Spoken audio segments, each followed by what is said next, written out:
حضرت عبداللہ بن عمر رضی اللہ تعالی عنہ بیان کرتے ہیں کہ رسول اللہ صلی اللہ علیہ وآلہ وسلم نے فرمایا کہ حافظ قرآن کی مثال رسی سے بندھے ہوئے اونٹ کے مالک جیسی ہے، اور وہ اس کی نگرانی رکھے گا تو وہ اسے روک سکے گا، ورنہ وہ اونٹ رسی تڑوا کر بھاگ جائے گا۔ صحیح بخاری حدیث نمبر 5031۔ حضرت ابو موسیٰ رضی اللہ تعالی عنہ سے روایت ہے کہ نبی کریم صلی اللہ علیہ وآلہ وسلم نے فرمایا، قرآن مجید پڑھتے رہنا لازم پکڑ لو۔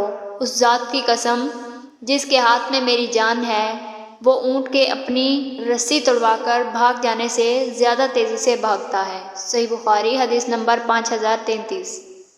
حضرت عبداللہ بن عمر رضی اللہ تعالی عنہ سے روایت ہے، انہوں نے بیان کیا کہ میں نے رسول اللہ صلی اللہ علیہ وآلہ وسلم کو فتح مکہ کے دن دیکھا کہ آپ صلی اللہ علیہ وآلہ وسلم سواری پر سورۃ الفتح کی تلاوت فرما رہے تھے۔ صحیح بخاری حدیث نمبر 5034۔